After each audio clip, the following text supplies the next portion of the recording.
Olá, propedeutas, tudo bem? Vamos aqui para a nossa quarta aula remota e hoje essa aula nós vamos dividir em duas partes, tá? Dois vídeos mais curtos, porque são dois assuntos, eles se complementam, mas são dois assuntos diferentes, tá? O primeiro deles é sobre os modelos de jornalismo. Este não é um tema tratado por muitos pesquisadores, ao contrário do próximo que nós vamos tratar, que são as teorias do jornalismo e dos gêneros jornalísticos, mas é um tema importante para a gente entender em que modelo de jornalismo nós estamos inseridos. E a questão é justamente essa, né? Modelos de jornalismo. O que são modelos de jornalismo? São formatos em que as produções jornalísticas se dividem. Então, nós praticamos aqui um tipo de jornalismo diferente do jornalismo praticado em alguns jornais da Europa, que é diferente de alguns jornais de Cuba, ou do Jornal de Cuba, ou da imprensa estatal de alguns outros países, tá? Essa divisão de modelos, pessoal, é mais para a gente entender como o jornalismo é praticado do que necessariamente para a gente se enquadrar ou tentar enquadrar as coisas todas. Na verdade, a gente precisa entender como o jornalismo se opera nesses diferentes lugares. Tá? Então, quem faz essa divisão é um teórico que eu gosto muito, que eu já falei para vocês, que é o português Jorge Pedro Sousa, daquele livro que eu falei para vocês que é muito importante, Teorias da Notícia e do Jornalismo. Que é aquele que eu falei que é meu amigo no Facebook. Né? Então, ele divide... no mundo existem vários conceitos de jornalismo e eles se dividem em modelo autoritário de jornalismo, modelo revolucionário de jornalismo, modelo comunista de jornalismo, modelo de jornalismo para o desenvolvimento e modelo ocidental de jornalismo, que é no qual nós estamos inseridos. Aí alguém já muito esperto vai falar, mas professor, quando você fala em jornalismo para o desenvolvimento, e de acordo com as outras divisões, eu entendo então que são as divisões que são feitas em países, nos países ocidentais, nos países comunistas, nos países autoritários. Portanto, o jornalismo para o desenvolvimento seria em países em vias de desenvolvimento. Se o Brasil está em vias de desenvolvimento, por que não pode ser um jornalismo para o desenvolvimento? Bem, acontece que não é porque nós somos um país em desenvolvimento que nossa imprensa está ali. Na verdade, nós tivemos e temos pouquíssimos veículos jornalísticos dedicados à questão do jornalismo para o desenvolvimento. Eu já vou explicar, vou tentar passar rapidamente por eles, e aí nós chegamos nesta questão, tá bom? Mas, novamente, pessoal, não se preocupem em decorar essas divisões, foi isso que eu quis dizer antes. O mais importante é entender como que elas operam. Então, o modelo ocidental de jornalismo é aquele que defende que a imprensa deve ser independente dos estados e de poderes. O que nós vamos ver aqui é que, com raríssimas exceções, estes modelos falam como a imprensa se financia. Porque nós vimos na aula passada que os capitalistas entenderam que o jornalismo era uma forma também de ganhar dinheiro. Aumentando a audiência, eu passaria a ter mais leitores, mais público, e com este público maior eu conseguiria trocar espaço por anúncios. Esses anúncios bancariam a imprensa, bancariam este veículo, tá? Essa ideia é a ideia mais associada ao modelo ocidental de jornalismo, né? Então, o que diz o Jorge Pedro Sousa? O campo jornalístico seria uma espécie de ágora, um espaço público, lembra que eu falei da ágora? Um espaço público no qual se ouviriam e se debateriam as diferentes correntes de opinião. Então, o jornalismo do modelo ocidental é aquele jornalismo que diz que está a serviço do público, tá? Numa imprensa livre, tá? Vamos colocar esse livre entre aspas, porque mais pra frente, talvez agora não seja o melhor momento pra gente debater isso, mas mais pra frente nós vamos entender que nem a imprensa é totalmente livre. Se eu dependo de índice de audiência, né, para cobrar mais caro dos meus anunciantes, então de alguma forma eu tenho dependência da audiência. Isso não significa que eu tenha de ser sensacionalista, que eu tenha de mentir, que eu tenha de enganar o meu público para aumentar a minha audiência. Isso é feito? É feito. Né? É feito, sem joinha. Isso é feito, mas não quer dizer que seja o modelo correto. Tá? A ideia aqui é que o jornalismo ele seria livre do governo, não é ligado ao governo, não é um órgão oficial do governo, e ele seria diferente, ele seria livre também dos poderes que estão naquela sociedade. Ele é livre do poder econômico? Em tese, né, por princípio, sim.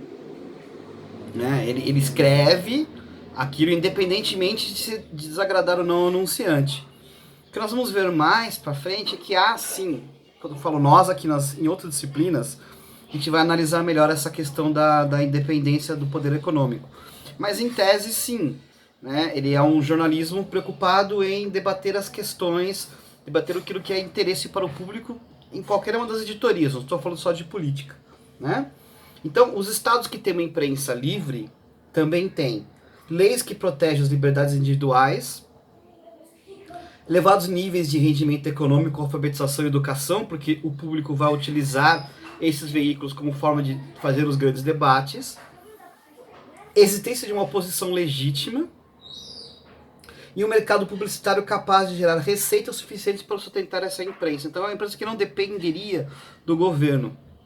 O que a gente vê no Brasil e em outros lugares é que a propaganda estatal, né, ela é muitas vezes a maior propaganda nos veículos de imprensa. Tá? Eu não queria muito entrar nisso agora, porque nós estamos vivendo um momento delicado, mas pense no modelo ocidental como sendo aquele jornalismo em que eu preciso dar informações para o meu público, independentemente daquilo que o governo quer. Tá? Então vamos pensar um pouco nisso. Que o governo, que as grandes corporações querem. Então não é porque o governo, por exemplo, quer que a gente não fale sobre o isolamento social, ou que as indústrias farmacêuticas não queiram que a gente fale que a cloroquina não é tudo isso, que eu vou falar. Então eu vou dar a notícia independentemente dos interesses do governo e das grandes corporações, tá? Mais para frente, em outras oportunidades, nós vamos discutir melhor isso, tá bom? E aí, lógico, o modelo ocidental ele se divide entre o modelo europeu, que é um pouco mais literário, e o modelo norte-americano mais factual, mais ligado aos fatos, tá? Quais são os outros modelos que existem? Então você tem um modelo autoritário de jornalismo, em que a atividade jornalística é submetida direto ao controle do Estado. Então, independente do Estado ser socialista ou não, ele controla as publicações jornalísticas. Então, geralmente você só tem um órgão que pode ser que pode funcionar, é um órgão jornalístico, e os demais são todos clandestinos, são todos de oposição, tá? Tem um episódio dos Simpsons que mostra muito isso. Depois eu vou procurar o nome certinho. É o Vestido Vermelho, da Lisa Simpson, tá? Aí eu coloco o link para vocês se vocês quiserem depois, tá bom? O outro modelo é o modelo comunista de jornalismo. Diferente do modelo autoritário, antes que vocês pensem, comunismo não é no modelo comunista, o único veículo de comunicação que existe, ele é órgão oficial do Partido Comunista. Então ele passa a ser um porta-voz das ideias do Partido Comunista para a população. Entendendo que o comunismo é uma coisa em que o Estado está a serviço de todos, em tese ele também está a serviço de todos. Mas neste modelo também você só tem um veículo de comunicação permitido, os demais são todos clandestinos, tá?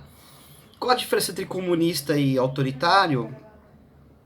Se o país não for de orientação comunista, então ele é de regime autoritário, tá? Antes que vocês me perguntem sobre a China é um país complicado de entender. Você tem os órgãos oficiais do Partido Comunista, mas você tem também alguns veículos, porque a China é um país com economia de mercado, então você tem alguns veículos ligados à imprensa. Então a China é um país muito complicado para te encaixar nesses modelinhos. E todo modelinho tem os seus problemas, tá, pessoal? Todos os modelinhos têm as suas exceções, tá? O outro é o modelo revolucionário, que é aquele jornalismo feito em épocas de revolução. Então ele é um jornalismo que não traz notícias, ele é um jornalismo que tenta regimentar pessoas para a revolução. Então ele só acontece quando você tem como objetivo derrubar um sistema político, né? Então os jornais que circularam durante a ditadura militar brasileira, os jornais dos grupos clandestinos que combatiam pela via armada ou não a ditadura militar, esses todos eram modelos revolucionários de jornalismo, tá? Muitas vezes, né? Então o próprio Pravda, que começou como Iskra, antes da Revolução Russa triunfar, ele era um modelo revolucionário de jornalismo. Quando a Revolução triunfa, já existe o Pravda passa a ser o órgão oficial do Partido Comunista da União Soviética, e aí ele passa a ser um modelo comunista de jornalismo, tá? E, finalmente, modelo de jornalismo para desenvolvimento. Este modelo foi e ainda é praticado em países em vias de desenvolvimento. É uma etapa, em alguns casos é uma etapa anterior ao modelo ocidental de jornalismo, e entende-se que os meios de comunicação devem ser usados para a construção da identidade nacional, para combater o analfabetismo, a pobreza e para desenvolver o país. Assim, os meios de comunicação apoiam estados e governos em que eles enxergam que há essa necessidade de desenvolvimento. Então, são órgãos de comunicação que apoiam iniciativas que visam desenvolver o país, criar uma identidade nacional, combater o analfabetismo e a pobreza e desenvolver o país. Ou seja, é um jornalismo comprometido muito mais do que com a notícia, mas com uma ideologia que entende que aquele é o caminho correto para se desenvolver o país, tá? No passado, o Última Hora do Samuel Weiner, ele foi escolhido pelo Getúlio Vargas para ser esse tipo de jornal. Então ele recebia muito apoio, ele recebeu uma grana do Banco do Brasil para acontecer, né? Ele é diferente do ocidental porque ele tem esse compromisso. De alguma forma, a revista Carta Capital, durante o governo Lula, ela tinha um pouco esse papel. Ela defendia muitas ações do governo Lula e depois, quando vieram as eleições, ela defendia a reeleição do Lula ou dos candidatos ligados ao PT, porque ela defendia que esse era o melhor meio para desenvolver o país, tá? É uma coisa do Mino Carta, que é o proprietário da Carta Capital? Pode ser, né? Mas a Carta Capital ela se encaixaria nesse modelo, tá bom? Então, eu vou colocar depois esse PowerPoint lá, que tem os modelos, e a partir do modelo ocidental, nós vamos entender as subdivisões que acontecem no modelo ocidental, seja ele literário, seja ele mais ligado ao factual, que é o norte-americano. Tá? Eu só fiz esse esclarecimento para entender que o modelo no qual nós estamos baseados hoje é o jornalismo o modelo ocidental de jornalismo, no qual a imprensa é considerada livre e ela é financiada exclusivamente, né, pelos anúncios, pela venda de assinaturas de quem veicula anúncios ou de quem compra aquele veículo. Portanto, é uma imprensa que depende de índice de audiência e depende de uma sociedade que seja educada para consumir esses meios de comunicação e que tenha poder aquisitivo suficiente para comprar os bens e produtos que ela circula lá.